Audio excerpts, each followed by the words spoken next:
Every now and again, we run into some subject matter for our little corner that is so comprehensive and extensive and important that we have parts 1 and 2. This gives us a little bit of class in our program when we have part 2. We've done this before, and it's absolutely necessary, I think, to do a reprieve on some subjects so we can expand them for our audience. This subject is one that we've wanted to do. Calvin and I have talked about it for 2 years, and we finally, a short time ago, got to do part 1. It's difficult to get the people together for a program like this, but we did it. And I must say, when we talked about displaced persons from Europe after World War II, and how they came to settle in Chazy, and how they were sponsored by the Spears, and on and on and on, the program became tremendously emotional, not just for me, not just for Andy Spear, but for the participants, for the cameraman over there, Calvin. We had to shut the camera off once or twice, and I have to tell you that I watched it at home, and I had the same reaction all over again, and my wife did. And so many people have mentioned to me, no, this is what these people went through. This is what it was really like. I said, you didn't even hear part of the story, but stay tuned. There's going to be more. We're back in Chazy at the Old Methodist Church, which is now the Town Hall / Historical Association / I don't know what else is here, Marie. We're the historian's office here. Yeah, I know that. And this is Marie Gannett, who runs the show. She's the soldier lady. She tells us where to sit, and she says, Gordy, this time let me talk a little bit. You'd hog the whole microphone the last time. I really said don't let her talk at all. And I lie a lot, but that's all right. We have to have a little levity before this program gets serious. Yes. It is an important subject, isn't it? Extremely important. You don't realize it until you see it, what the horrors these people went through. What was your reaction last time? I watched your face, because I like to watch people's reactions to things. I watched you the last time, and you were overwhelmed by the subject matter, and you know the subject matter. Well, down my face. I used the old big office thing. I shut my ears. I just couldn't hear some of it. I couldn't handle it. It's just too much. You know, we don't realize how lucky we are in this country. Well, that's the story I got from most people. You know, I worry because I've got a hangnail. You wake up at night. You know, I got a little headache, or I got a hangnail, or my back is sore, and I watch a program like that, and you know, we're going to tell some stories here today, and I don't want to jump the gun, but you think about what some of these families went through and survived it, and came to this country and not only thrived. And they can still smile, and it's beyond me. Oh, they smile a lot. I know it's. You get sometimes the best humor comes out of terrible pathos. Right. Sometimes the hardest times show you what a smile is really valuable for. Yes. And these people like this and many others, you know, they don't sit around and mope around all day. These people came to America, came to Chazy, and they hit the ground running. And after all these years, we talk about Plattsburgh Air Force Base being the melting pot and people coming from all over the country and all over the world to add to the mix. What a great cultural advantage these people gave us, coming to add all of the wonderful expertise in the various fields, but to add a certain strength to the Chazy mix. This is already a pretty hardy group up around Chazy. I have to live through these winters. But, you know, these people did add a great deal. And those are some of the things we want to talk about. Yes, but they all became good friends to the people. And they had so much character. We thought we knew how to work hard. Oh. These people, of course, know about hard work. Right. We're going to talk about this saw in a few minutes and a lot of other things. Has anybody else reacted to the program to you? Yes, it's a lot of people. All who've seen it just don't believe this all went on, but they do now, and they think it's one of their passing tapes around. My tape's been around.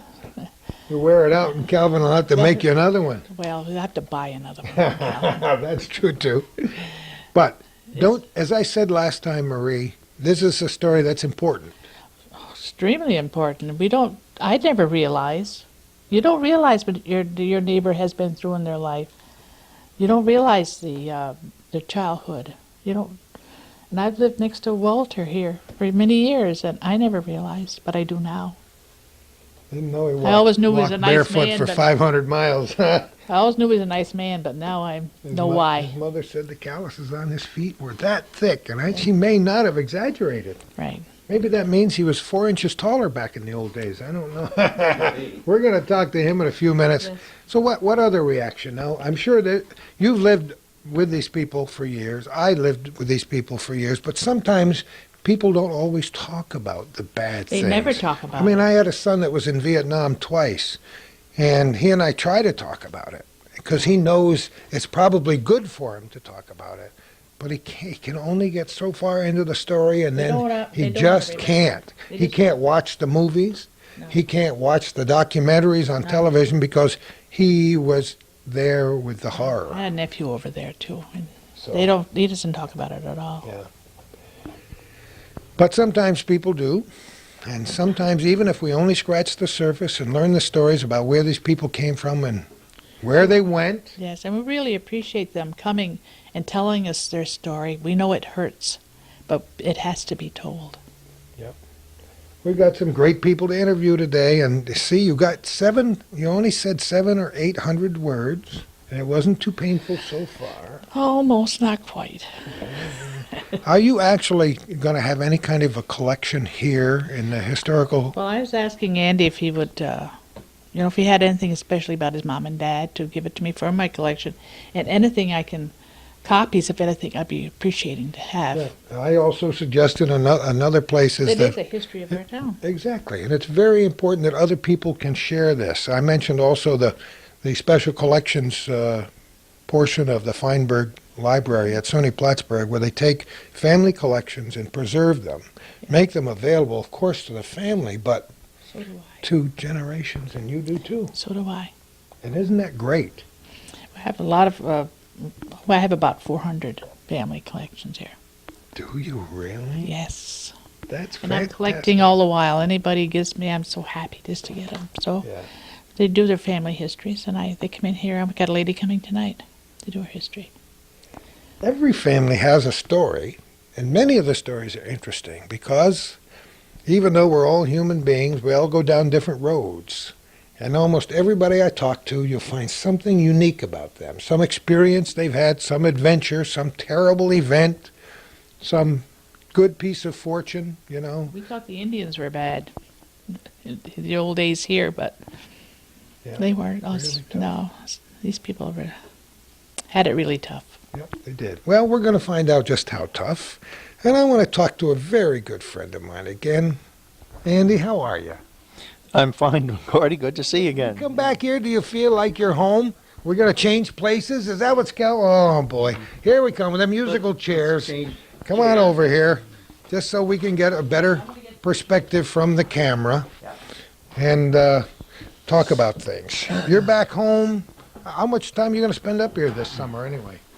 Well, as much as I can. I get down to Connecticut and take care of some paperwork and check in on Betty, my wife. And I got her up here with me this week. Our kids from Virginia are visiting with our 2 grandchildren. Oh, wonderful. So, but we're heading back tomorrow. And then my wife, I put her on the plane Friday, and she's going out to Colorado and babysit with our other 2 grandchildren out there. Family is wonderful, though. Yeah, and then I'll get back up here and putt around the camp and just enjoy it and go down to the Elks Club for dinner every Wednesday.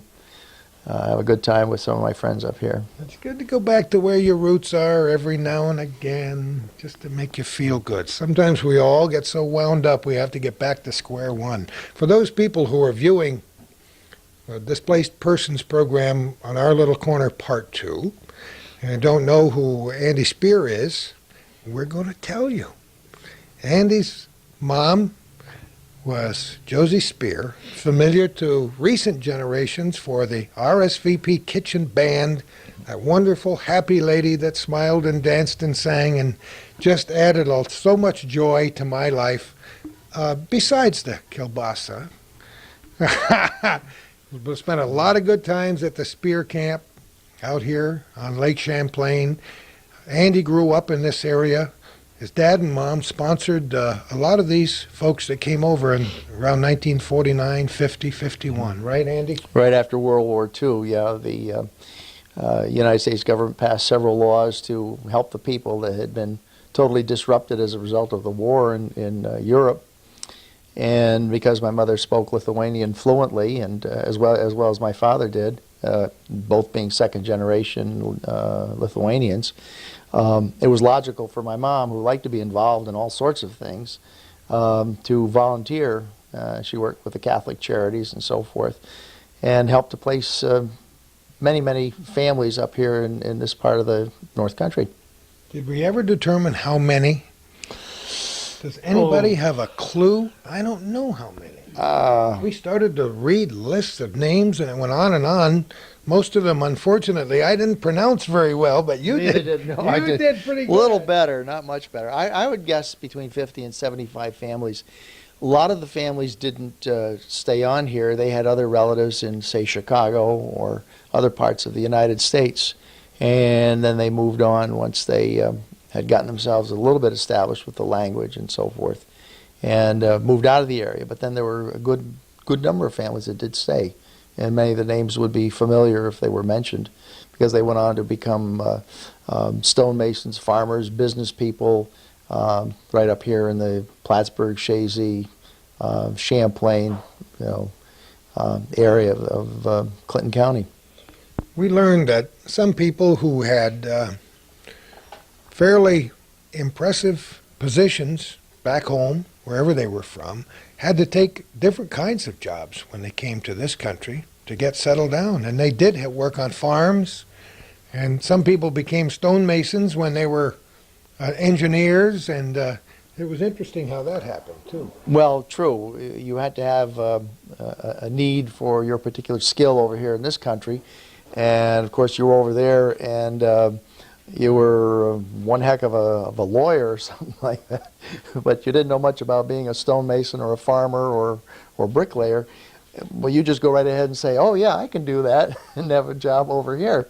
And I've got letters in here to my mother saying, this particular family, they're real hard workers, but they don't know what they're doing when they come out here to the farm to work. And so my mother would have to get involved and try to find, here we've got a square peg and a round hole, so she's trying to find a square hole for this square peg. And it kept her busy. And, we don't have time today, but a lot of that correspondence is so interesting. And many of the letters were just, thanking my mother and the other people that had helped to get them over here. And maybe we'll get a chance during the interview this afternoon to read some excerpts from some of those letters. I think it'll be very touching to your viewing public. We want to do that. I should mention, when did your mom die? It'll be 2 years this Christmas. She died in December. She was getting on, and I lived in Connecticut and couldn't look after her as much as I would have liked to, even though I tried to get up here and see her. But my sisters had her come down to Florida with them, and she spent her last 3 years in Florida. My sisters could see her every day. The weather was a lot warmer, but she loved the North Country. She loved the cold. And I know when she went down for visits in Florida, she could hardly wait to get back up here to her old stamping grounds, so to speak. This interview should have been done years ago when your mother was still alive, because she's the gal who lived it. But in lieu of that, we do have other people who lived it with us, and you certainly, as a young person, were around and met a lot of these families as a child, and we're very impressed by the experience, judging by your reaction during our last program. Oh yeah.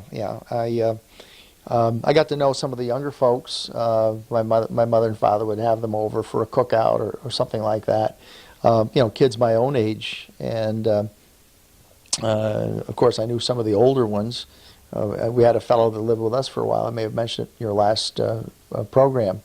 He lived on, helped out around the house and so forth. I guess my mother and father paid him room and board, and he eventually went on to Chicago. And like I said, a lot of people that initially relocated over here then went to other parts of the country. This wasn't their, final stopping off point. So, you went to your mother's house, you started rummaging around in the basement, and you came up with some tremendous treasures. Yeah, fortunately, when my sisters brought my mom down to Florida, they brought just about everything that she owned with her, with them, and but there was stuff in the basement, in boxes and so forth. As you can see, when we went through it the first time, it was wet, mildewed, and so forth. But most of it was readable, salvageable, and so forth. But it was her entire file on all the work she did. I think I've got probably 95% of it, and took the time since we last met to break it down into English articles. You had only recently discovered it the last time. Oh yeah, only within the last couple of months, or maybe I spotted it. I don't remember when I was checking, looking for something, and thought, oh, here's a box of stuff. And then when Calvin said, Andy, we're putting together this program, have you got any information? I said, yeah, I saw this. Let me go see what's there. And it blew my mind at what I actually uncovered. I actually, even though I lived in the household of my mother and father, didn't realize how much activity was going on. I was, 9, 10, 11 years old. What did I know? I was, 10 years old in 1946, and all this happened from 46 to 51, 52, when the migration of all the displaced persons occurred, and they came over here to the United States. So. Okay, now let's start with the largest object here. What is this? Okay. I believe this was made by Joe Gosdek, and my father, being a doctor, wasn't much into tools, and he needed a saw, so Joe said, I'll go ahead and make one. So he got a couple pieces of wood and I guess this is a hacksaw blade, and he made this handsaw from scratch, and it's got that's the original cord on it to tighten it. So you get a nice tight saw blade.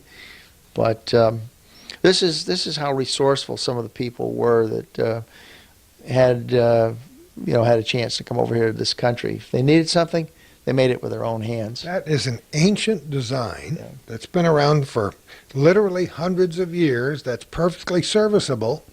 And of course, this little gizmo, this little stick up here, was to wind it and catch it there to hold the blade tight.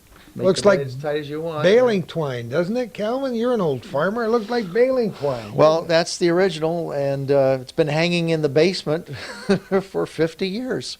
It's a 50-year-old piece of equipment, 50-year-old tool. That's nice. So I thought I'd bring it along today, it's just for. It's an absolute treasure. Now I want to go through a couple of the other things you've got here, just to let people know. I can smell the musty cellar here. Okay, where do you want to start? You got lots of stuff in several different categories. This guy is so organized, it's pathetic. Some of these I hate people who are organized like that. Well, that's not as organized as you might think. But anyway, Just tell me. some of these we're not going to get into them, but I just want to tell you some of the categories that I was able to break down. For example, let's just take this folder here. Resettlement program. And if you look, the top document here says... I'll just show it to the camera. Catholic plans for the resettlement of displaced persons in the United States, War Relief Services. That's the plan. The whole document, the plan. Talk about history. Yeah. This one here, suggestions on finding homes and jobs for displaced persons from the Bishop's Resettlement Program. Farm labor, domestics, maintenance help for institutions, skilled trades, general labor, intellectuals. Yeah, well, that leaves you and me. It sure does. There are a number of scholars, professors, and scientists among the displaced persons. As we mentioned before, all kinds of people with all kinds of talents. What else? Well, let's skim through this one then. War Relief Services, National Catholic Welfare Conference. It's a questionnaire here.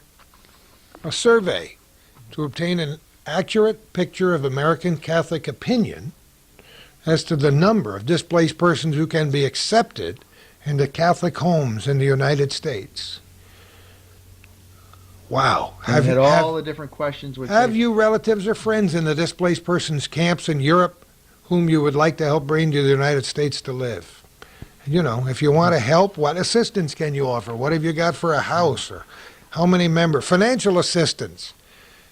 It costs between $200 and $300 to bring one person to this country. Which is nothing today. No, you know, but in an today's enormous... economy, but a lot of money back in those then. days, you know, the post-Depression years, not very many people had $200 or $300. I guarantee you that. Well, I think Very the point- interesting. The point that they tried to make when bringing people over from through this program was that the people would be self-sufficient when they got here. They would not be a burden. They would not be on welfare or create. I mean, yeah, they needed clothes and shoes, but as long as they had jobs and they could earn their own money and pay their own way, that was the key thing. And I think that's what the Catholic Charities tried to do, bring over people here that would not put a stress and strain on our own economy. You mentioned in the beginning legislation was necessary for this to take place, and there it is. Mm-hmm. Prospects for legislation to admit displaced persons to the United States. The Bishop's Resettlement Program. These documents, I don't know where else these documents may exist in the United States except in a few historical societies, but I imagine they're few and far between these days. Well, my mother kept everything, to her credit anyway. That's why I loved her. Oh, gosh. Resettlement facts you should know. Questions and answers on the DP problem. It's all here. It was all spelled out. You'd find this on a web page today, wouldn't you? Oh, I'm sure you would. Suggested radio speech. I could deliver that. Marie could deliver this. Marie, you just talk way too much. You know that? Village. The name of this speech is Village Without Hope. You probably wonder why I use the word inmates in describing the people who live in this village. They're inmates because they are not free. They're inmates because they're living a concentration camp existence, though they're guilty of no crime. These inmates are all exiles, Polish exiles, and their village is known as Wildflecken, Where are we looking here now? Wildflecken. Well, in English we'd say Wildflecken, and it's probably German Wildflecken. And my German is not bad, but I'm not sure what Wildflecken means. 12,000 of these exiles live in this one barrack-like enclosure, which formerly was the training barracks of the Panzer Division of the German Army. These people came to Germany not of their own free will. They were brought in to work as slave laborers in the arms factories in Germany. Many were brought in to join the ranks of the thousands who existed like poor, whipped animals in the concentration camps that dotted Germany and Europe toward the end of Hitler's regime. This explains the whole thing. When the war ended, these suffering Polish men and women and even young boys and girls were liberated from torture and slavery. Their one desire was to return to their beloved homeland, to the little village or town that was dear to them. Their only thought was to rejoin those members of their families who had been managed to escape with their lives from the brutality of war and invasion. Then it talks about the political leaders, the boundary changes, why these people became displaced persons. Boy, that's powerful stuff, Andy. Yeah. All right, next. Okay, here's another one from the Bishop's Resettlement Program, suggestions for organizing parish committees. Yep. A challenge to American generosity. Let's see this. Persons, yeah. America's always been a generous nation in that respect. We've done a great deal. We're housing displaced persons now, as we mentioned in our first program. History, if you don't learn from history, it repeats itself, and it's true. Here we are all over again. This is suggested address or sermon on the displaced persons problem. I suppose this might have been delivered, I wonder, maybe from the pulpit of this church. Was this a church back then, Marie, back in the 40s? Oh, well, I bet you there were some speeches delivered from the Protestant churches too, My mother would let me go. Oh, your mother. War Relief Services National Catholic Welfare Conference. I've seen the name of Reverend Monsignor Edward E. Swanstrom several times here on several of these documents from New York City. And these are some of the questionnaires similar to the ones that we showed you before. Well, it's to give people some idea as to what would be required if they wanted to bring someone in, a family, and in through the resettlement program. So that's what the questionnaires were designed to do, was to answer some of the questions of what was necessary, to bring them over.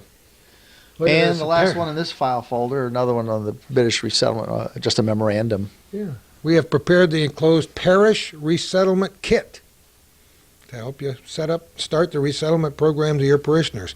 We should also mention, and we didn't in this program, although we did several times, your mother was born in Lithuania, right? No. She was born here in the United States. Her parents and my father's parents were born in Lithuania and immigrated.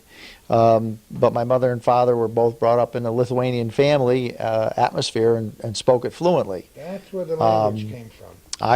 When I was growing up until about first grade, I was in a Lithuanian family environment, and my mother and father spoke Lithuanian, and I learned it, and my level is still childhood or childish. I didn't learn much new Lithuanian after the age of 5 because I was in an American school and speaking English. I know you still had a few of the words for the folks who came here the last time, and I thought that was hello, goodbye. yeah, that kind of stuff. All right, what else might we have? Well, here? here's some letters. And some articles and things like that. This, for example, shows the DPs in Shazy Parish show their devotion and song. I'll bet you Marie'd like to get a copy of that one there. You can show it to Calvin if you want to. They fall out the bottom. I should have put it in the other way, right? Wait a minute, Calvin. Yeah, okay, I'll hold this up. I'm sure he can get a shot of it. Just to know that this information is available, and this is a letter. Oh, you know who this letter is to. Yeah. Look who it's to. Monsignor Dwyer. Dwyer. It would be Monsignor Dwyer. Mm-hmm. Morris is his name, right? Morris L. Dwyer. Yeah, M.L. Dwyer. April 29th, look at this, Calvin, 1950. Huh? 49 years ago. He would have been a young pastor in those days, right?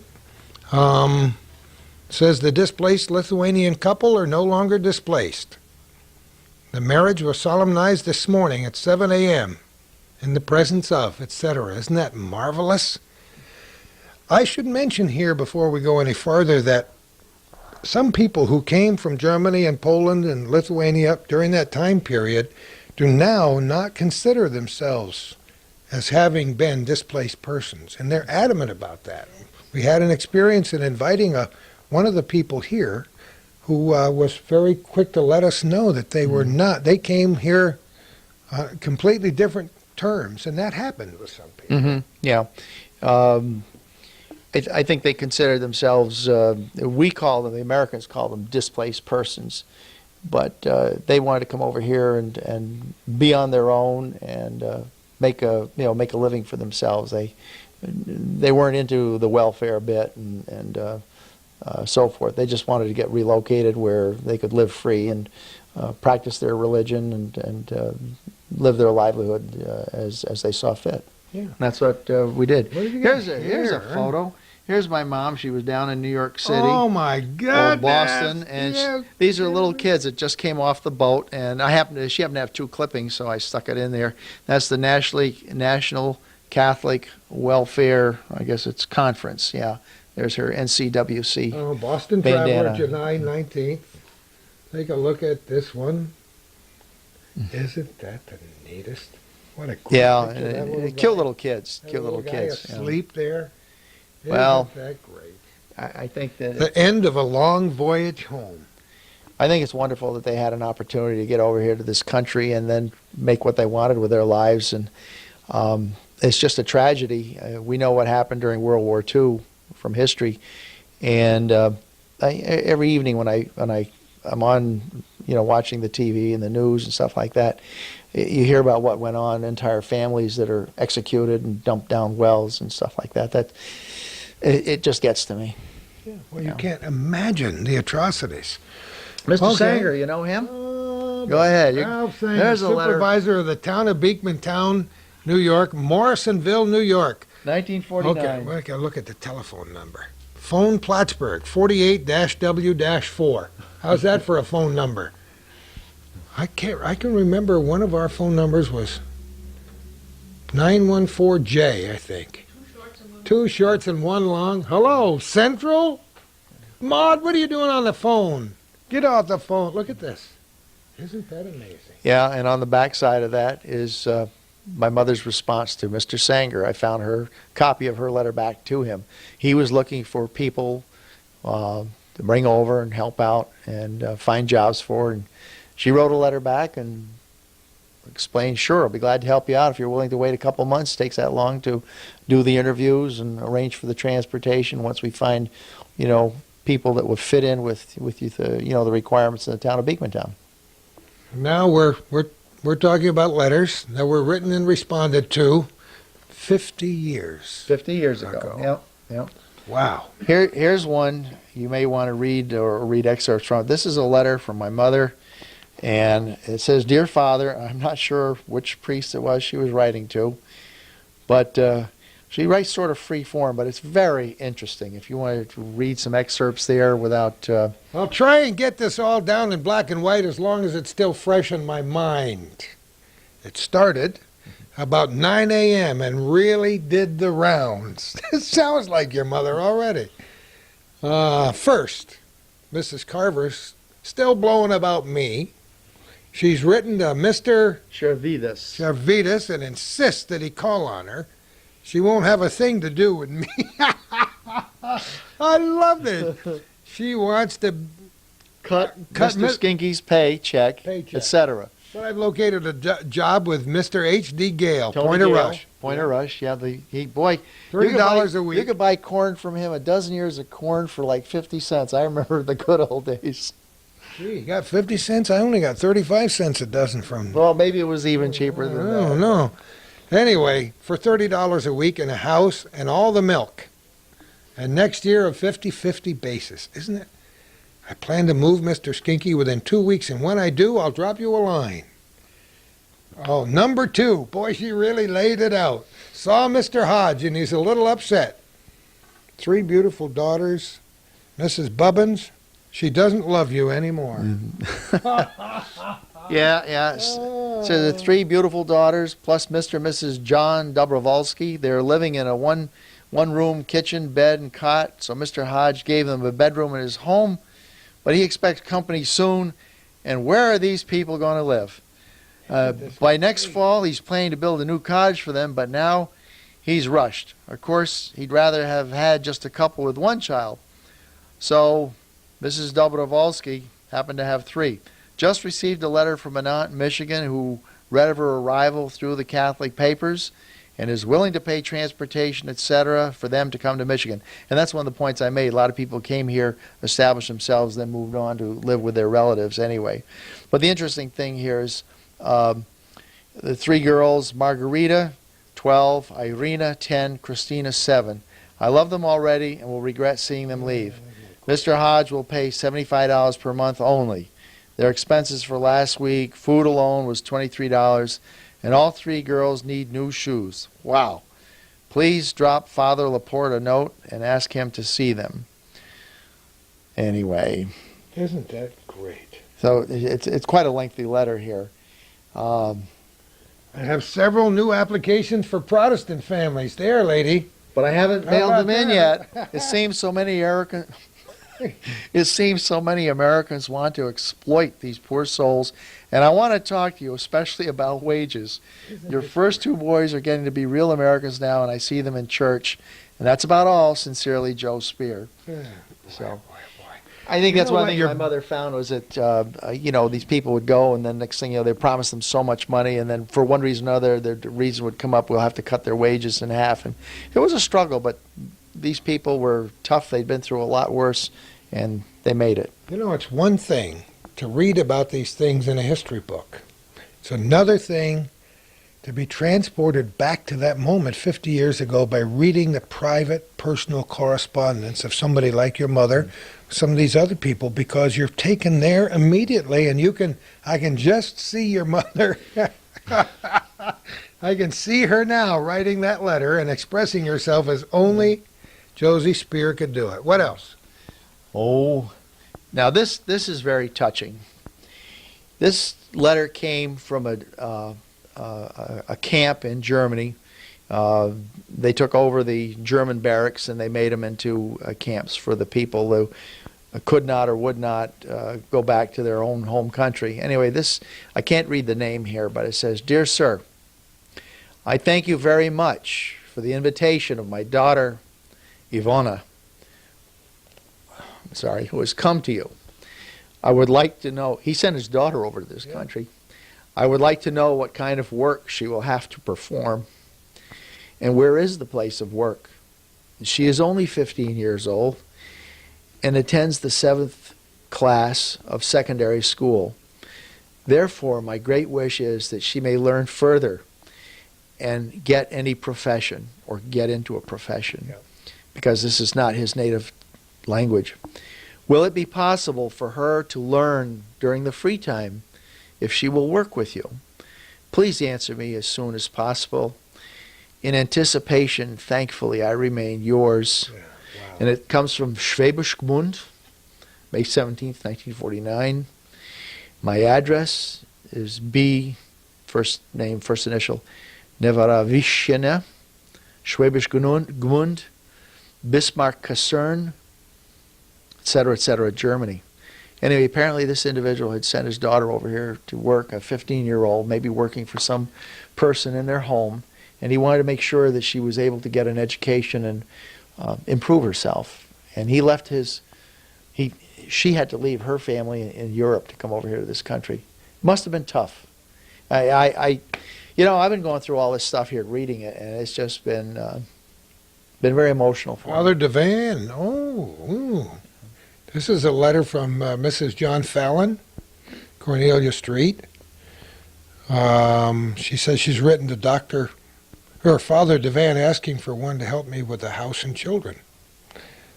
Yeah, Louise Fallon. You found some great stuff here, and many letters, right? Oh, that one is a I don't know. Do we you may dare not to want to read that one? This is an early version of a letter to the editor, written by Joe Spear, Josephine K. Spear, Mrs. Andrew, right? Plattsburgh Press Republican, open letter to the people of Clinton County to refute recent appeals appearing in the Plattsburgh Press Republican and overstation WEAV for clothing and furniture for the displaced persons in this area. Firstly, the appeal was not made by any director, authorized worker, or representative of the the National Catholic Welfare Charity. Secondly, she's laying it right out She's in lavender. Complaints, that's true. It was erroneously stated so as to misinform the public as to the real living conditions of the displaced person. These people are workers, and she wrote that in large uppercase letters, not welfare charges thrust upon the American public. They all have jobs, have suitably furnished homes to live in. These two latter conditions must be met before a displaced person is allowed to enter this country. This is amazing. And she wanted the public to know the truth, and she knew exactly. She always knew how to get her point across, didn't she, Andrew? She worked her way through the Plattsburgh Press Republican, and she was doing it right up until she moved to Florida. It's no question about it. Whether she was working for the Clinton Republican Party or the kitchen band, she always was able to get her point across and get a little publicity for whatever she was working on. All the one-on-one personal contacts that she had with people just to try to make them smile, get the seniors up dancing in the nursing homes. This letter ends. There is a need for generosity toward others. Charity may be refused. Philanthropy is welcomed, both to the displaced persons as well as for the many poor and needy American families. But let the appeals be made by responsible persons through the regular channels of organized welfare groups. Josie Spear. Boy, that is Josie Spear from the beginning to the end. A lot of powerful stuff in there, let me tell you. It was interesting. Must make you certainly proud to go back and see some of these letters and things, huh? Well, we're going to take a little break, and we'll move along with this second in our series of programs on displaced persons. All right, I have before me a book that we looked at the last time called The History of Shazy.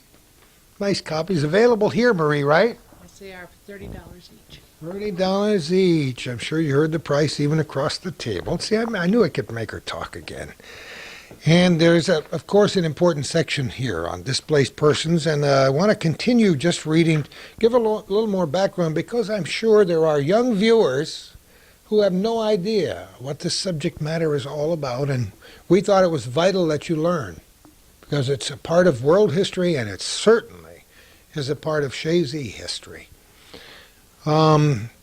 Displaced persons in Shazy show their devotion in a song. Displaced persons attending the 8 o'clock Mass at Sacred Heart Church yesterday burst spontaneously into song during the Mass and at a later communion breakfast. A demonstration of devotion that prompted Hugh Doyle, a DP official and an active worker in the Knights of Columbus, to remark that the Knights could do with more singing like this and fewer speeches. You gotta love it. Doyle, Regional Director of the Eastern Division of the Resettlement Program of National Catholic Welfare Charities, was one of the several guests who attended the Mass and the breakfast. I'm not sure if I'm pronouncing his name right. Is it Kulbis? Does anyone know? The Reverend S. Kulbis, S.J., who earlier had heard the confessions of displaced persons in Polish, German, Lithuanian, Latvian, and French, addressed the approximately 75 attending the breakfast. Arrangements for the visit of the Father were made by Father Edward Bernier, pastor of Sacred Heart Church, and Mrs. Andrew Spear, who is assisting the Diocesan Director of Resettlement. Guests at the breakfast were Reverend Father Clarence Devan of Ogdensburg, we saw the letter, Diocesan Director of the Resettlement Programs, Oscar Kusch of Plattsburgh, past Grand Knight of Council 265 Knights of Columbus, Plattsburgh, and Harry Neverett of Shazy. Neverett contributed the food for the breakfast. He's my kind of guy. Plattsburgh High School Orchestra Band gave a concert for 60 members of the displaced persons class of the adult education program in the high school auditorium last evening. They were favorably impressed with American boys and girls, as it was difficult for them to believe that such a difficult program could be executed by such a young group. I'll just finish the next paragraph. Most of the persons in the Americanization program were in concentration camps for 5 years. Some did slave labor. Others, after escape, wandered in the woods for 6 months without proper food. They came to this area during the late summer under the government's displaced program and are in the homes or on the farms of various area families who are giving them work and helping them adjust themselves to new ways of living. The course in Americanization includes our language, customs, family life, government, and citizenship. It talks about various other things because, besides displaced persons and permanent settlers, there have always been transients who came in and out of the North Country. We're right on the border with Canada. We had peddlers back in the early days and well into this century, Syrian peddlers. who were around in this area for a long time? Tell me, get over here. Now here's your chance to shine again. You've probably been practicing this speech for weeks. Tell me about it. Joseph Aboud, or Joe Abu, was a Syrian peddler. And I can remember the peddlers coming down with the Jewish peddlers out of Plattsburgh, Mr. Goldman. And they would come with all the pans, pots and pans on the side of the wagons. And the banana man. You could hear him coming from miles. I remember those where I live. Yeah, the banana man. Used to yell bananas. You could hear him coming with an open wagon. But these people all came over, and that's where they made their living, to feed their families. There were, as it says right here, there were umbrella menders. I wrote a column for a couple of weeks down the road. I don't know when it's going to be in. It's my mother's favorite phrase, make do or do without. The umbrella members. Who would mend an umbrella today, right? Not very many people. The clock repairman, the essence man. Ooh. So anyway, by the end of the Civil War, there was a flood of tramps, gypsies, and peddlers of all sorts circulating throughout the North Country. This has such a rich history. If we live long enough, Calvin and I will do several hundred programs involving every aspect of the history of this North Country to let people know that this isn't really a boring place that some people who are not from this area may believe. Now I want you to meet our two guests who we forced to be quiet here all this time. Tell me what your name is. My name is Ona Matulionis, and I am Lithuanian. My background, in Lithuania, I finished 4 years teacher college, and I was working as teacher. My husband was graduate from Agriculture Academy, and he was teacher of young farmers school. Later on, he got promoted, and he was governing 3 large farms for Lithuanian government as administrator.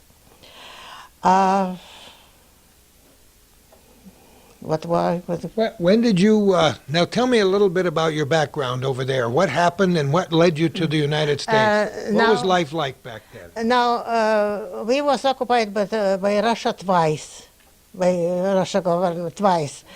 Yes, first time when we was occupied, people started to talk, oh, maybe it will be not so bad. We just wait what can come, because we could not fight. We are a small nation, and we couldn't fight giant. So we was waiting. When they arrived to Lithuania, that was nighttime, and was everybody was panicked.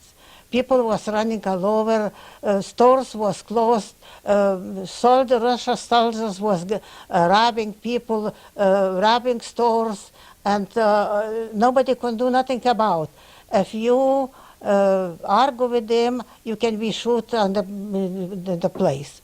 So was bad, was very, very bad. For one example, I just like to tell what happened with schools. One night, somebody knocked on my window, and I said, Ona, get the kids and hide somewhere. I said, what happened? They said, Russia soldiers is going through the city and taking people, putting in the trucks and putting in the wagon. I don't know how you call it in English, horse wagon, you know what is for animals. And they said they're going to transfer someplace. Next morning, naturally, I was hiding. Where I can hide, I ran with my little girls, was bridge near the park, and was big, huge cement pipe. And I took a couple pillows, and all night long I was sitting in because I was afraid if they can come and get me. My husband was already hired himself, how you say in English? He was not absent in the city. He was someplace else. I was alone, and I was panicked. In the morning, we hear in the station screaming. People were screaming. Children was crying. And we said, what's going on? And somebody said, well, they already shipped them to Russia to work in Siberia in hard labor to cutting timbers. Next news we got, my husband's all family. Mother was 80s, brother, his wife, and 3 small children was arrested, and they was put on the train. It was the same. They was sent to Siberia. They was working in Siberia already 6 years, and when they finally got crippled, they could not work. They sent it back into Lithuania, and they gave their piece of land because they could not go back where they was living before, where they got farm. They gave piece of land and told them to build little house and have to stay and obey, because if not obey, they're gonna do something drastic. So was really bad. That while second time when we was occupied, we ran for our lives, because we know, myself and my husband, we was knowing that we will be arrested and we will be sending back to someplace to Siberia. So I was in school, and my husband called me and he said, get us kids from the school and we are going. I said, my God, I said, where we are going? He said, don't ask questions, just go home. And I went home. Already was, that time was no cars, because it was, my husband called, we bought a little farm outside the city. And he called who was farming on that farm, sent it to horses and wagon. And when that came in, I took most time food, for a little bit clothing, and locked the door, and went to neighbor and said, well, we are leaving. And he said, well, you are leaving? I said, well, don't ask any question, we are leaving. I said, if we are not back, everything what is in is yours. So we started to run. Next morning, we stopped in a village, and they said already our city, Alytus, is occupied by Russia, and people are running all over, don't know what to do. Natural, many Lithuanian people just run like we did.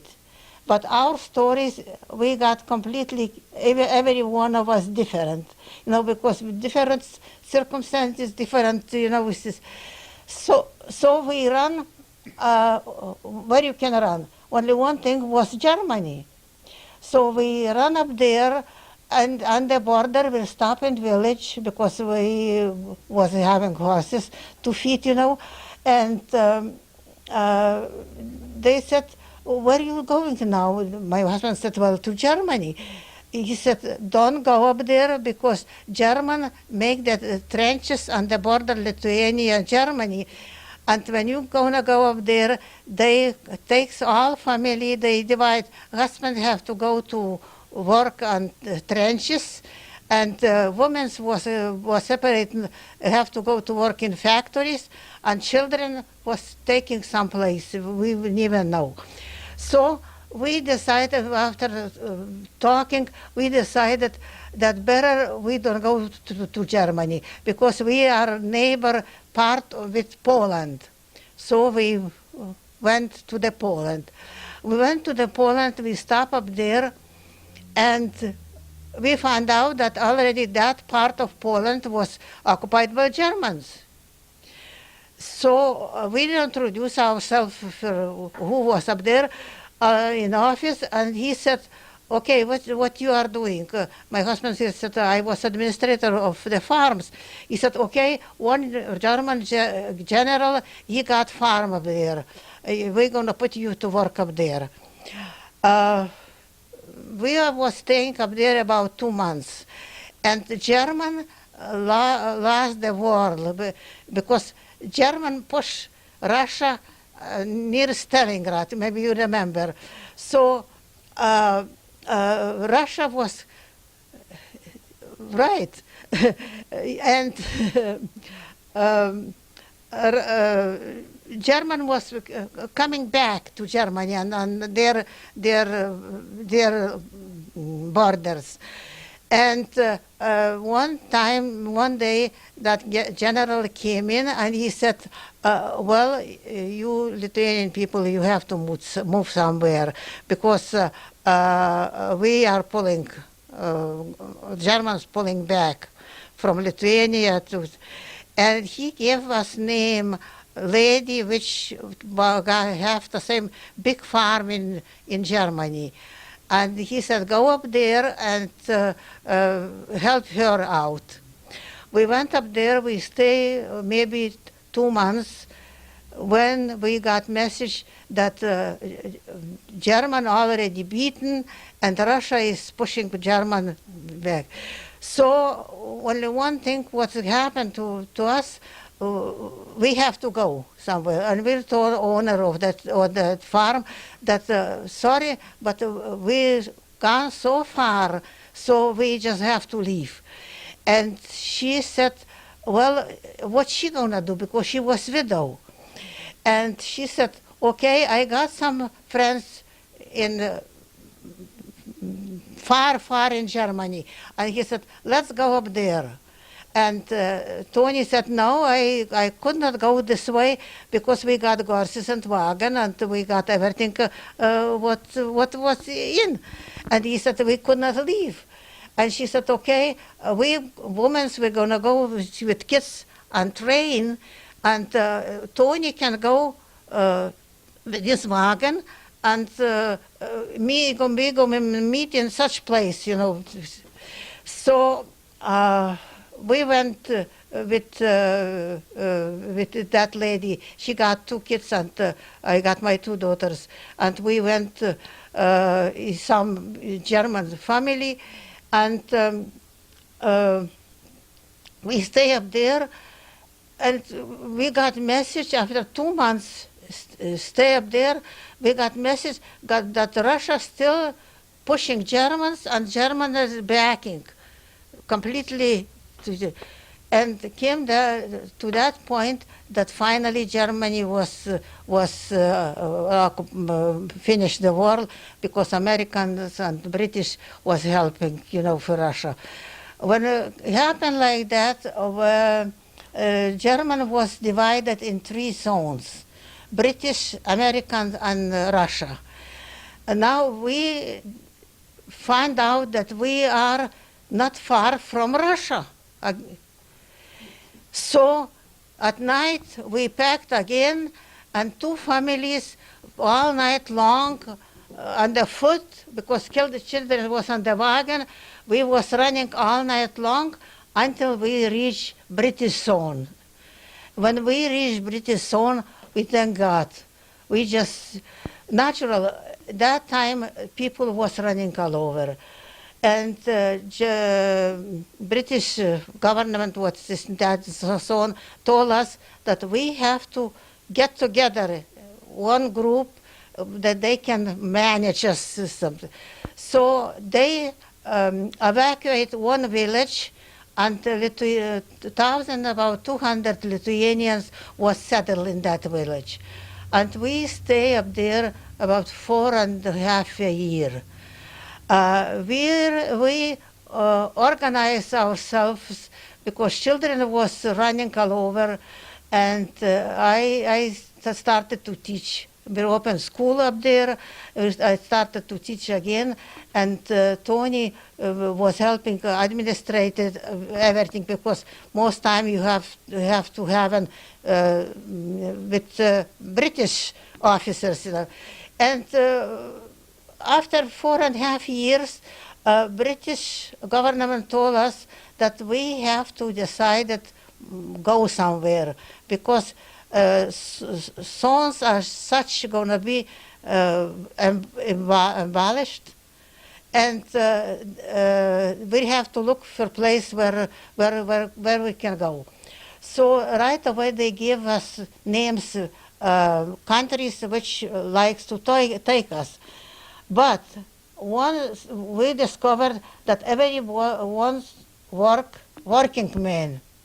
So first thing, they took all singles. Second thing, they took all who's too married. And with children, nobody seems to me wants to take us. So we started to look around where we applied to Venezuela, we applied to Australia, we applied to French, we applied to German, to British, and we could not get any because we got two small children. And finally, through the Catholic organization, through the priest, we check if we can come to United States. And good enough, in 2 months we got message that we are expected. So they packed us on the ship on 7 days through the trip through the ocean. We land in New York harbor. Up there we met two people. One was talking Lithuanian, another one was English. And they told us that we got contract for 7 months work on the farm.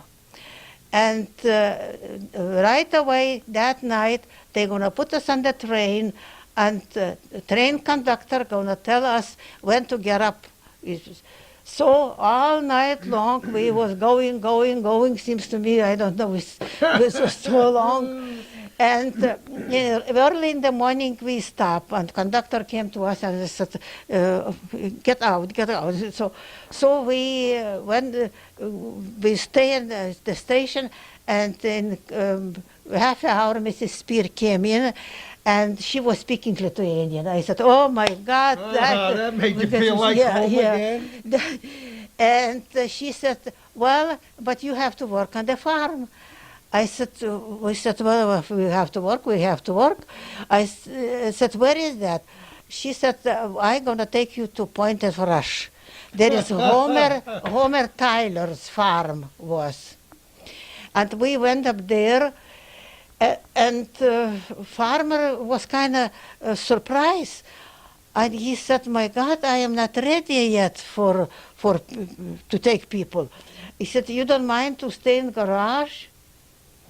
I said, we don't mind. We just was looking place to stay. So he put 2 beds in garage. He put a cooking stove. And I said, what next we have to do? He said, well, milk the cows. I said, oh my God, milk the cows?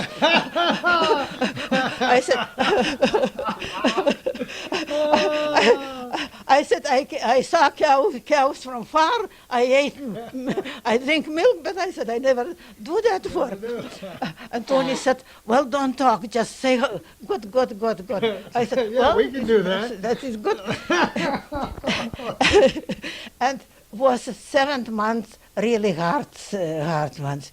You know, after we finished that 7 months, we all smell like cows. And after 7 months was finished, we called Mrs. Spear and we told her that we want to move somewhere.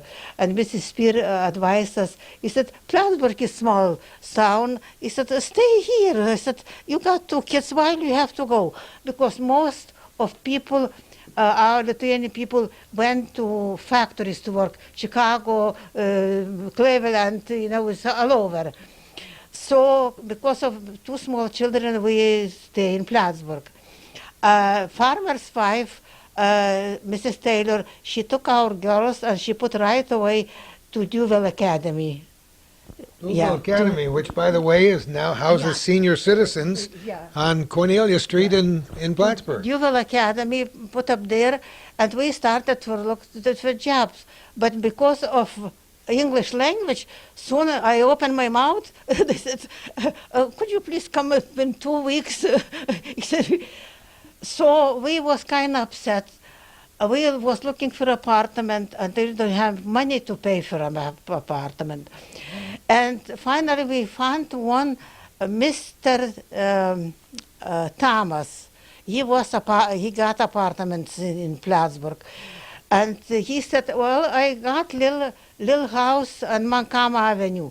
If you want, I can rent it to you. And we explained that we don't have any money. If he can wait until we're going to get money and then we're going to pay. He said, okay.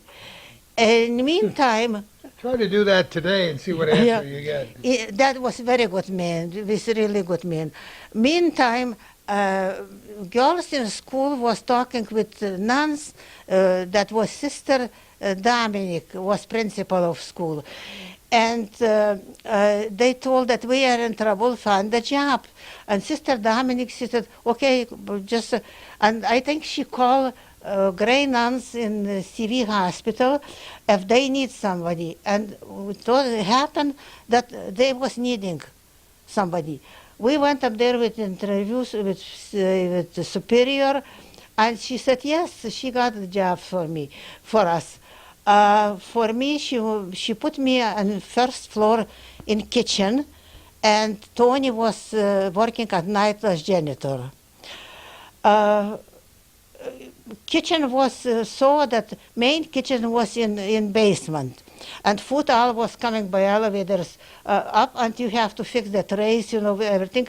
When everything was ready, school nurses, students was coming and supervising by none. They was putting everything on the train and was bringing trains.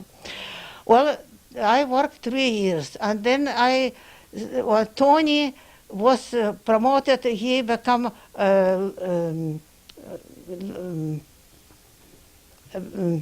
Manager, supervisor? manager of laundry.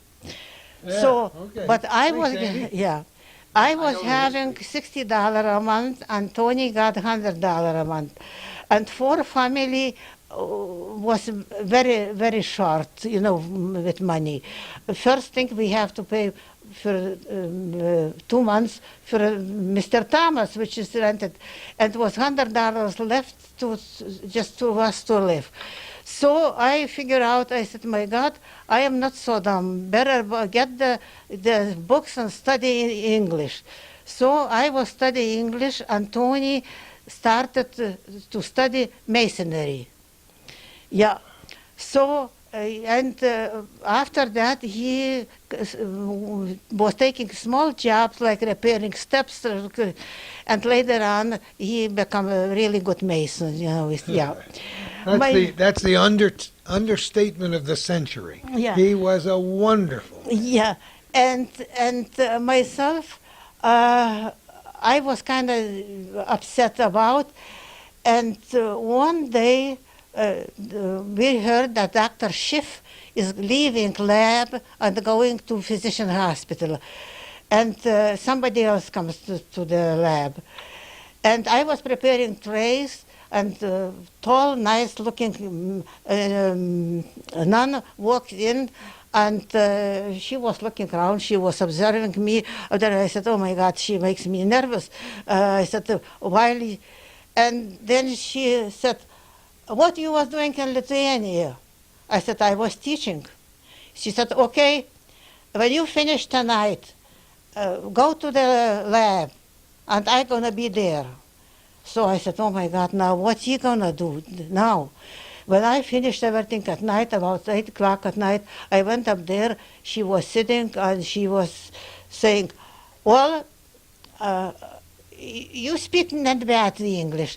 I said, well, bad enough, but I am smiling lots. And she said, okay. And she said, okay, I'm gonna teach you to be a lab technician. Because we talk biology, bacteriology, chemistry, and science I was knowing from my education from Lithuania.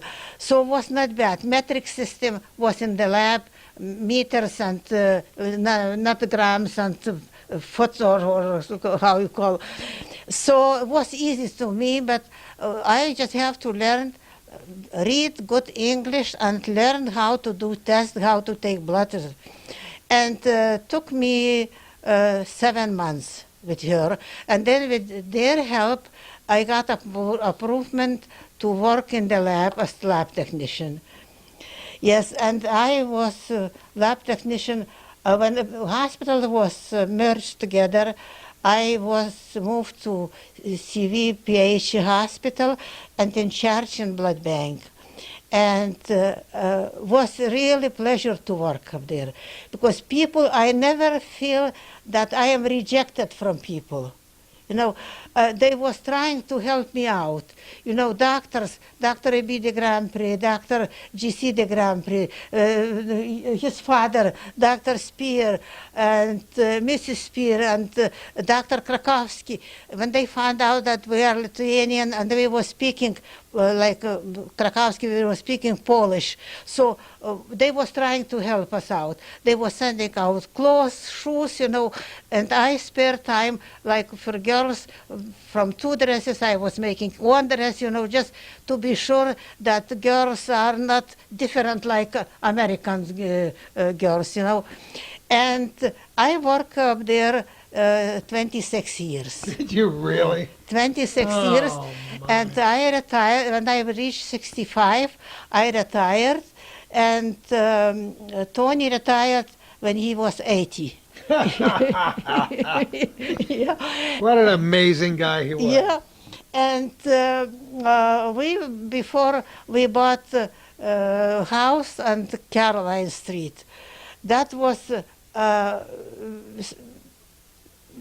just happened. I was upset in the lab, and one of my technicians came. He said, "Ona, what's the matter? You don't look like you." I said, "Yes, I am upset because Mr. Thomas decided to sell the house, and he asked $8,000. I said, "We don't have such money." I said, "Where I'd go? Where we were gonna go?" But that time came air base, and apartment was very expensive. So we finally found the apartment on North Catherine Street, and he charged us $120 a month. That was lots of money for us. But was no choice. We don't have any choice. And next day I went to the lab, and Mrs. Lapierre, she was technician up there, she said, "Oh, no, come on, I have good news for you." I said, "What you got?" I said, "Look, up here, they sell the house for $3,500. I said, "My God, we can afford." Well, we see. I called Tony right away. I said, "Let's go to see." We went up there. That was very old house, and people who was living on welfare was mess up there. And we talked with owner, and he said, "Well, if you want, you can, but you have to have money." So we went to the bank, talk, and bank agreed that every month we're going to pay to the bank so and so, and we bought that place. We bought that place, and we asked people to move, and we was working very hard to put because when we opened cellar, there was rats running. Oh boy. Yeah, because those people who was living, they put everything, clothes, everything in that cellar, and was like addition, was like addition to the house. They was putting food up there, so that was good for Yeah, yeah. rats love that, sure. So, and we fixed the house, and our daughters graduated from Plattsburgh State, and one was teacher in Glens Falls, another one in Castleton on Hudson. And when I retired, we was happy. We was happy that we are here, and we was thankful for. Now, how we become a display person, I forgot to tell you. But I knew you would. I knew you'd get to it. I love it. When we was working on the farm, we heard that Russia demand that United States send us back to Russia because we are world criminals. Now, American government, that time was President Truman. They was discussed things, they was checking, and the Truman and the President Truman and Congress put their foot. They said, no, those people are not criminals. They are displaced persons. That person who don't have any country. And the short abbreviation was DP.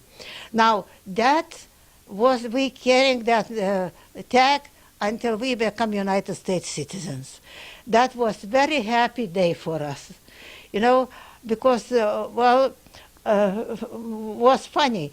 To get citizen, you have to learn about government, how they doing, and how. So Dominic's sister, she was teaching us how to say what when they go. So we went up there, and Tony gone first. I was second. And they called me finally, and he asked questions, how is Congress, how is this and this and that. And I answered, and finally he said, could you answer one more question? I said, yes. He said, who is general in the United States? And, I was thrilled. I said, now I know. I said, well, General Electric. Because General Electric, boy, isn't that beautiful. Because in Lithuania, general, that means man with stars, and electric is name. Wow, So isn't that beautiful? man was laughing. He said, you think so? I said, yeah. I said, general, he said, he got stars on it, said, electric, that is his name. And he was thrilled, you know. He said, oh my God, he said, you know who was there? MacArthur that time. I said, well, I am sorry. He said, okay, you passed. I love it. So- Isn't that, what a beautiful. So really, that is my our life story. You know, it's just, now I am, in September I'm going to be 88 years old, and I am living very comfortable. You know, I am not rich, but I am live comfortable. And thank you for Catholic Charity who got opportunity for us, you know, to come up here, and thank you for your mother. You know that this is good country and good people, and if you want to make it, you just have to be not lazy and work hard. Thank you very And much. what good friends you made up here, too, because you are such friendly people. You're a wonderful person. I'll never forget one time out to camp when you and Tony were there, and we had such a good time. Yeah, I was into the food, and you were into the conversation. yeah, yeah. Well, But Tony did leave his mark by building so many beautiful things up here, yeah, didn't he? yeah. He was good mason. He was good mason. Everybody like him. You know, so you know, and so that is my life. When did Tony die? What year? He died last year in December, 7th December. I found him sleeping. So thank God. But what a wonderful long life you had together. I know. What a We got great 65 marriage. years. Isn't that 65 wonder- years isn't of that marriage, marvelous? Oh, 65 years. 65 years. Gonna be 88. 65 years.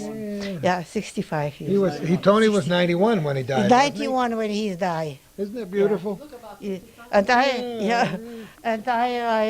am It's a great story. gonna be 88. You're a well, lovely lady. Thank you very Thank much. you so much for talking with well, us. well, I think You- I talked too much, but you know. You're a that is marvelous. my- You didn't talk half enough. I love the story. We didn't forget you, Walter.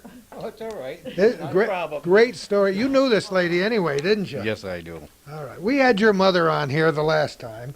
We had a wonderful conversation with your mom. Your last name is Duvet. Duvet. Your mom's name isn't Duvet now, though, right? No, she was married to Parker D. Hurlbut, and she kept that name. Well, we heard your story. You and I, we discussed this before we got on the camera. You and I are a few months apart.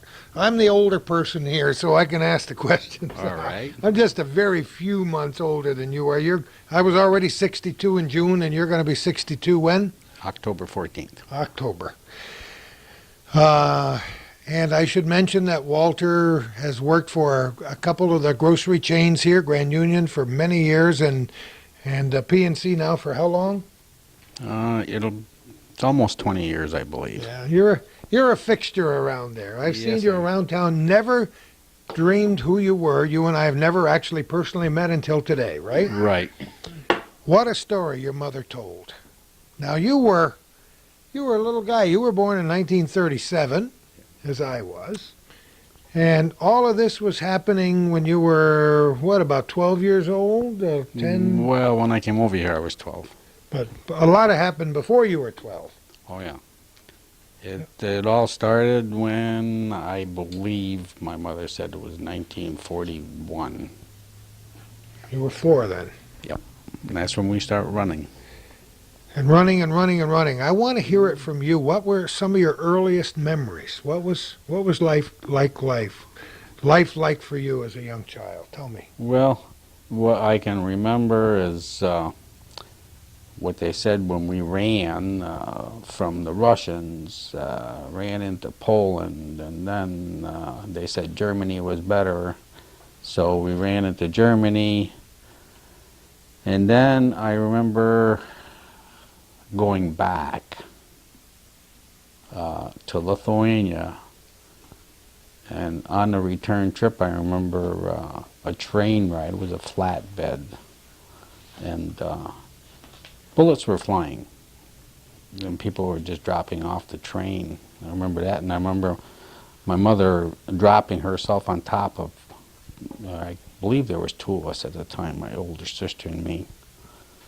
And the train come to almost a halt, and troops got off, whoever they were, I think they were German, and walked the train through those woods. So the bullets were coming out of the woods at the train. Oh, yeah. Yeah, we were going through this wooded area, if I remember correctly, and the shells were just flying, and the people that were sitting on the outside of the flatbed, they were just falling off. And you knew what was happening? Even as a young boy, you knew you were being shot at? Oh, yeah. Well, we were always told. Scared to death? I imagine, I don't recall that much of it, but I imagine there was a lot of fear. It was instilled to you because of the, well, in Germany it was anyways. You abide by their rules over there. You know, there was no freedoms. You did what you were told, or you got shot. As simple as that. Your mother said a lot of what you did was actually walking with no shoes on. You weren't lucky enough to have a horse and wagon as Ona and Tony had, right? No, we kind of walked. Anywhere you went, you walked. If you hitched a ride with somebody that had a horse and a wagon, that was fine. If you didn't, you just walked. Was it confusing as a young person? I mean, how much do you really remember? Do you remember saying to yourself, where are we going now?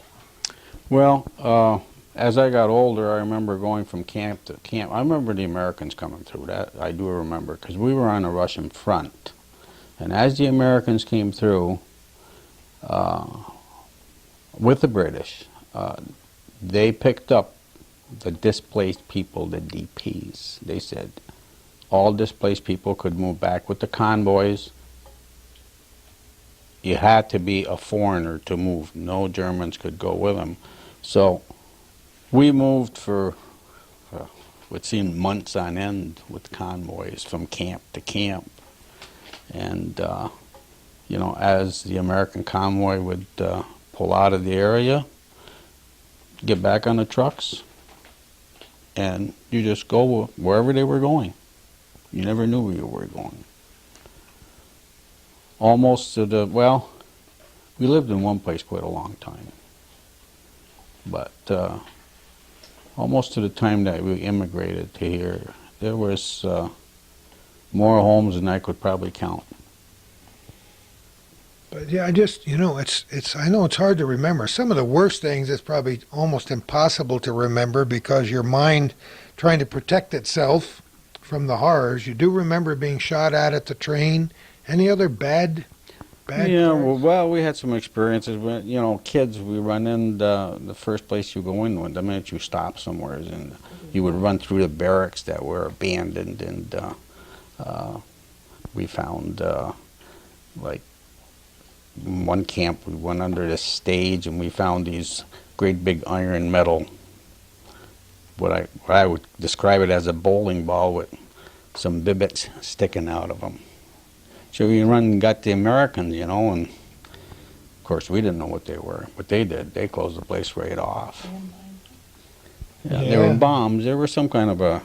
They were probably live too. Yeah, Lines. I know the Americans were quite upset that we even Oh, boy. that we even went near them, but you know, there was a lot of ammo. There's a lot of, as we were going through, I remember, you know, playing in abandoned tanks and downed airplanes, and all you had to do is go in the woods and brush the leaves aside, and there was, God, any kind of ammunition you could want just left. That part I remember.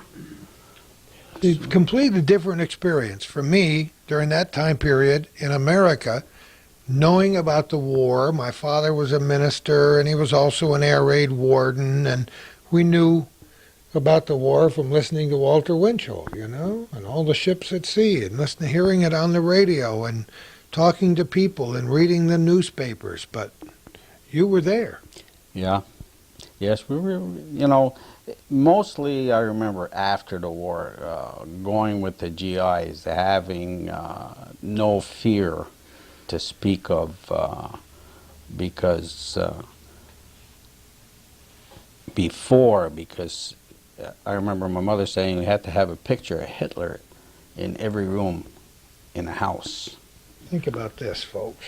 I remember her telling, because these guys that were called the SS men, they would come into your house and they would check. And, you know, I remember being taught that you had to say hi Hitler if you're walking down the road. It doesn't matter if you knew the person or you didn't, you better greet him. This was taught. That part I remember. And you know, the German people they're not bad people, because we lived with a lot of Germans. The fury of Hitler and his band of angels was not to the liking to the people that we met anyways. They couldn't stand him, what he was doing to them. But everybody was afraid because he was doing massive destructive, you know, and God forbid, like the Jews, you know. Gosh. It's an amazing and evil machine, wasn't it? Yeah, it was. It sure was. Now, as an adult, and you look back in those times, you got to resent what you had to go through, don't you? Resent being forced to pay allegiance to the Fuhrer like that. Well, I don't know if I resent it. I was young and a child. You can teach a young child to do most anything. You can instill into their mind. As an adult, when I look back, I probably wouldn't do it. I'd probably get myself killed today.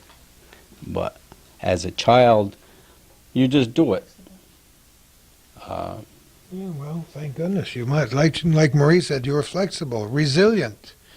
Well, all these people showed amazing signs of resiliency. To walk all those miles, hundreds and hundreds and hundreds of miles, to live under these regimes, to live in fear. You've mentioned that a couple of times. Yeah. The fear, that's got to weigh on you. Well, the fear is, you know, when I first come to this country, a lot of people, even today, they'll say, "What possessed you to come to America?" And the only reason is the freedoms over here. We were told, that when you come to America, it's heaven on earth, you know, compared to what we were going through. However, it wasn't heaven on earth like I imagined it anyways, because you had to work to what you wanted to get, but there was the opportunity. That's what the most important part was. The opportunity was there if you were willing. And you could speak, you could put people down if you wanted to. You could praise them. You could go to a church of your choice. Talk about the government if you want. Yeah, right. And I mean, nobody's gonna hurt you in the process. Where over there was no such thing. You don't have any semblance of an accent. Do you still speak the language? Yeah, kind of broken, but I can understand it, and sometimes I grasp for words, but Do you still speak with your mother? no, we kind of speak in English because everybody around us is not first Lithuanian. You know, there's a lady right there, you know, and I grasp for words, but I'm the only one left because my sisters and my brother, they are totally out of the language. They're Americanized, huh? Well, Completely? they're younger than me, and we did speak when we first came to this country. I mean, we didn't know how to speak English. That was your native language. Right. Well, his older sister too. Really? Tell me about it. who's that? Oh, Adela, yeah, my older sister. She was a year younger than me. She died of cancer. She was living down in West Virginia, and she had cancer of the lymph nodes, I guess, and it worked down to her liver. Were you the oldest child? And your younger sisters, where are they? Let's see. Lita is the only younger. Well, Lucy, is my half sister, but Lita is down in Virginia, living with one of her daughters, and Lucy, my half sister, she's she's down D.C. area. She's in the military,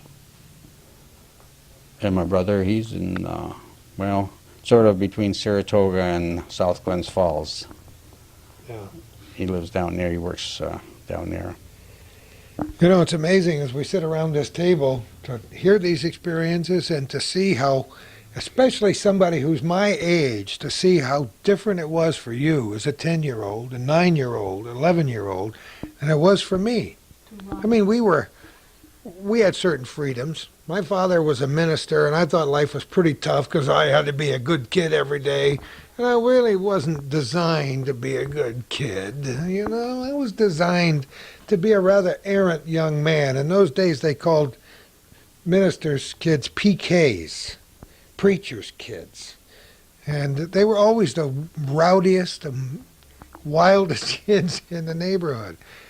But you know, as I look back on my childhood was wonderful compared to yours. 'Cause you really weren't, I mean, what was school like? You must have missed a lot of school Well, during all that running, didn't you? We started out, I guess, in the German, and then when we got to the camps, we went to a Lithuanian school when we had school, you know, if there was a teacher available. But most of the time you were just on the run, so you didn't have time to That was go. what you call a school of hard knocks, right? If you went to school and the sirens went off, just head out the door and head for the nearest clump of trees, a ditch, a bomb shelter, or if you're anywhere near home, just head for the house. You see, that's another fear that we didn't have to live through as children. We had air raids. We had air raid wardens, as I told you. My father was one, but for us, it was more of a game because nobody would dare to attack the United States. And all of a sudden, a German submarine was spotted off the coast of Long Island, only about 20 miles as the crow flies from where we lived in Westchester County, and it was getting pretty close to home, but it was still not troops. They said we Marching. went to war twice. Yeah, well, The enemy didn't know it. yeah. But you know what? I didn't see troops, foreign troops marching down my streets. And I didn't ride on the back of a flatbed train and feel bullets whizzing over my head, you know? Yeah. Well, that was the last train out of there, according to my mother, if I remember correctly. And either you got on that, or you know, there was nothing but flatbeds. So Walter, what was your dad? my father had a little farm over in the. No, but I mean, where was he when your brother was running with you children? Oh, Running boy, I don't know. He wasn't with us at that time. He must have. in the military.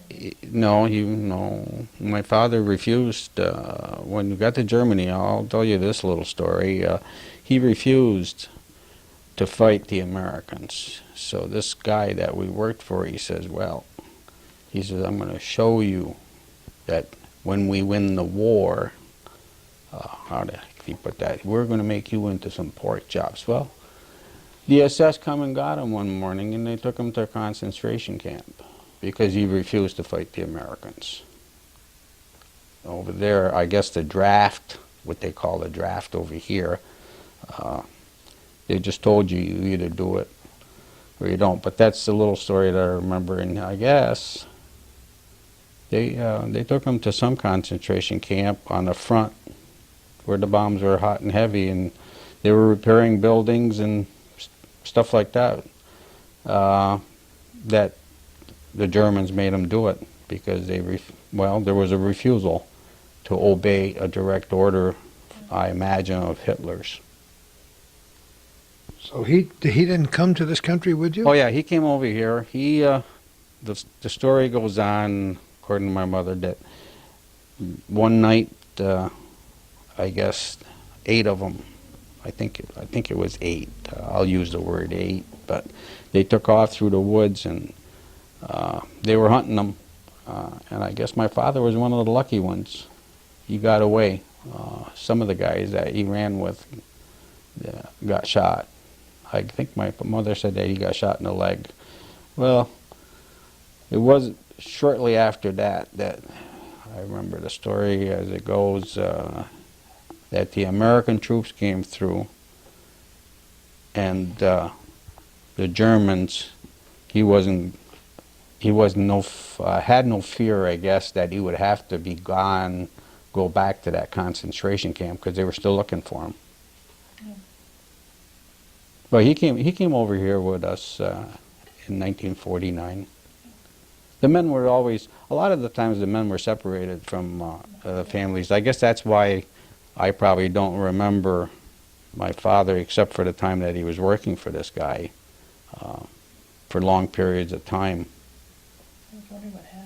Yeah, well, let's, just as we have a few minutes left here, let's talk about your childhood over here. What it was like adjusting, learning the language, going to the schools, meeting other kids. Well, when we first came over here, we landed right here, Shazy. Mrs. Spear picked us up. I guess we went, my father had to serve a contract with Frank Neverett. He was the superintendent of this town, I guess, or. Yes. And he milked cows by hand. Of course, my father was born and raised on a farm, so it was nothing new to him. And we served our time, I guess my father, I should say, served his time. And I guess Mr. Neverett, he couldn't afford to pay us anymore, so we got a job. I guess Mrs. Spear got involved again. We got a job with the Miner Foundation. And my father went to work on a North Farm with this guy, George Brzezinski. Oh, yeah. Up until that time, I started school over here in the old school. Of course, they put me down in the first grade because I could not speak the language. And even though I was 12 years old, I stayed a few months in one grade and a few months in another. And as I progressed with the language, they moved me up. And then we moved away, went to Cleveland. I spent a year there. I went to, I went 1 year of school. I skipped a grade. Went to 8th grade. Then I was living with my grandmother. She decided that she was going to come back to Plattsburgh. So we moved back to Plattsburgh, and by then I was what they call a young man, a kid. So we lived up on Elizabeth Street, and I went to OLVA, and that's where I graduated from. Did you really? Ask me if the tears flowed the day they closed that school. When they made the announcement, I was there as a reporter, and I had to move away from the recorder. That was one of the saddest times for the Fox Hill area Right. I ever saw in my life. Wow. Yeah, I went to school there. I graduated there. Oh, I met my wife. We got married. I knew there was another chapter here. Tell me about that now. Well, my wife's middle name is Dame, or maiden name, I should say. She was Donald's daughter. She was going to Duville. Talk about Duville Academy? Yeah. Sure. She was going to Duville, and I was going to OVA, and this other girl, Phyllis Laporte, Charlie Laporte's daughter. I don't know, she brought her around, we got to talking. First thing you know, we started going out. Next thing you know, we got married after Well, school. one thing does, you don't mean after school one day, but after No, school no. was over. Oh, no. No, she did all the dating. Because I was living alone during my high school years. My grandmother worked. I went to school by day, and I worked at night for this fellow by the name of Homer Fayette. He had the Shell station on the corner of Elizabeth Street and South Catherine. I worked all the way through high school. I went to school by day, worked at night. And, you had to have some money somehow. And that's the only way you could get any. Four or five daughters? I got 5 girls. 5 beautiful daughters. Oh, isn't that? Come on, I want to hear about it. Okay. The oldest girl, she resides here in Champlain. She's got a shop in Plattsburgh called Something Old and Something New. It's a bridal shop. It's in the old Grand Union building in the shopping center. Kim married a Ledoux boy. Brent, they live right here in town on the lake, Shazy Hardware. Chris went in the military because of my sister, I guess. She was going to college, and she went in the military and met this young man and never finished college. She just finished college. Married. That happens, She just finished college, and they live in Maryland. And my baby Danielle, she married a guy from across the lake. And they moved to Florida, just outside of West Palm. I can't remember the exact little town. They just bought a house, and they're doing well. And from beginning to end, we get all these stories. Life is good for you people now. It wasn't always that way, but I wanted to just get a little background from the perspective of a young kid, 10 or 12. Those are memories, but that's what makes us what we are today, what we did before, right? It's a great country. I tell you, as many disputes as I have, you still can't beat this country. I don't care. Yeah, I love to hear that testimony. Just before I move over and talk to Andy again, I just turn the camera around and look at that wall up there and tell me what you see right in the middle on the top. I told you this was an ancient design, didn't I? You take a look at that and tell me that design is not very, very close to what we've got with us right here. Take them down. Isn't that Marie, what can you tell me about that saw? I don't know, he's gonna have to tell you off the label. Oh, no, okay. All right, let me, Here they are, side by side. yeah, they are. Thank you, Walter. I just Very, want to move very over next to similar. Andy. What does it say on that? Can you read that tag there?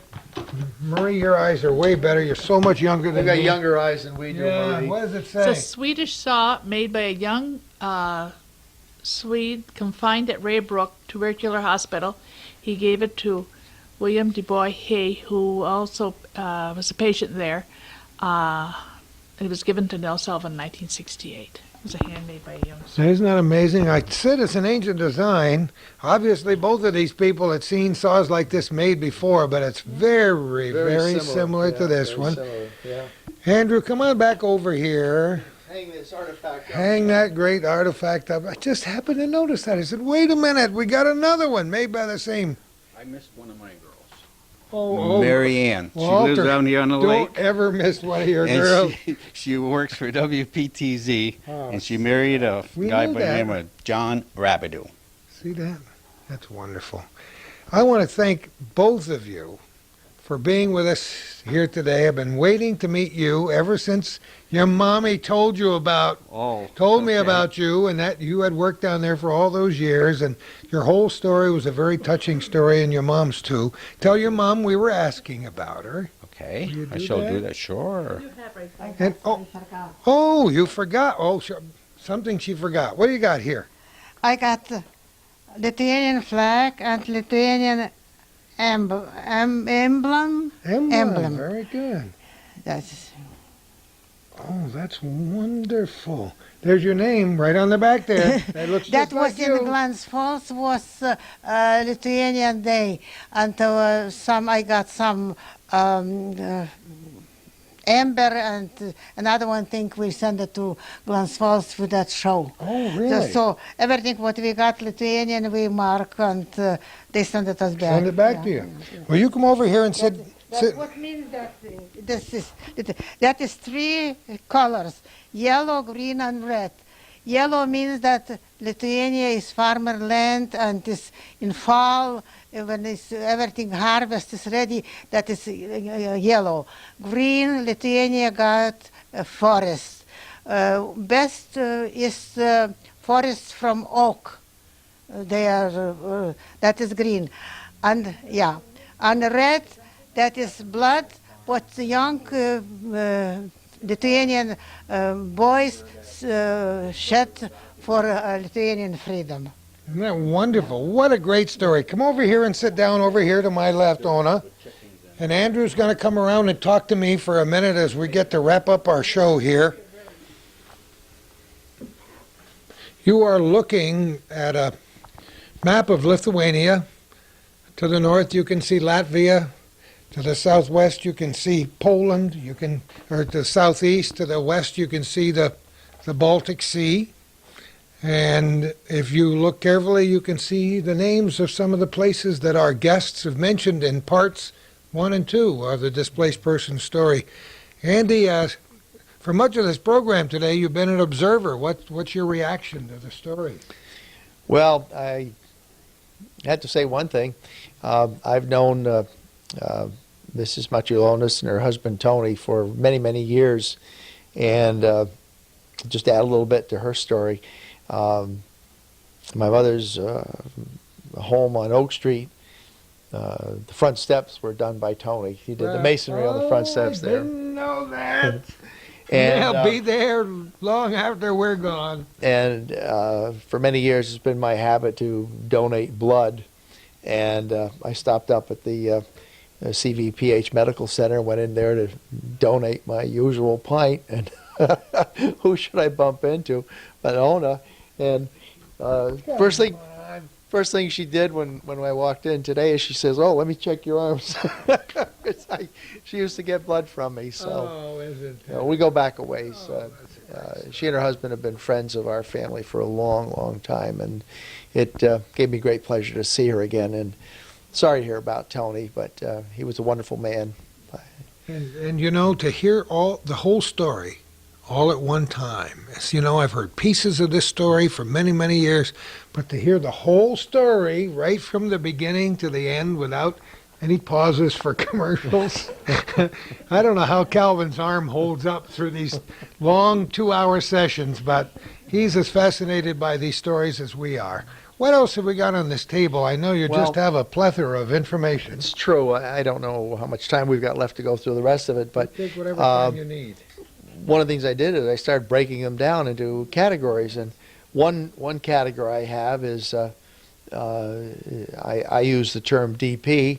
DP newspaper articles, local, and I label it J.K. Spear Collection, and those are articles from the North Country, from Plattsburgh Press Republican, and so forth. Another category I have And again, I said in English, displaced persons, newspaper articles, national. These are, out of the New York City papers, Boston Globe, so forth and so on. A lot of very, very interesting reading.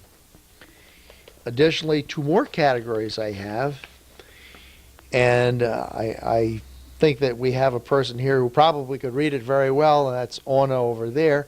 Lithuanian newspaper articles on DPs, and this is from Lithuanian newspapers. My mother cut out the articles and so forth, so I have a package of those as well. Where would she get the newspapers? You have them sent over here? Well, this is interesting, but Lithuania has always maintained an embassy in the United States. They never relinquished their nationality, despite the fact they were overrun by the Germans and twice by the communists, by the Russians. And there are a couple of newspapers that are published entirely in Lithuanian. One's out of Chicago. I believe there's one that's published in Lithuanian in Washington, D.C. And I remember when I was a little boy and we'd go to visit my grandparents in Brockton, Massachusetts, there was a local Lithuanian newspaper. Actually, there was a Lithuanian ghetto there. There were Lithuanian stores. You could go down to the local bar and everybody there spoke Lithuanian. There was a little newspaper, and for several blocks there'd just be all Lithuanians in that section of Brockton, Massachusetts. So it was interesting. And these is another collection of letters. I'm sure there are a lot of very moving letters in here. These are all in Lithuanian from DPs. They were letters written to my mother, copies of letters that my mother was sent a copy of, and so on and so forth. And again, it would take someone with Mrs. Matulonis's ability to read and speak Lithuanian to translate if the opportunity presented itself.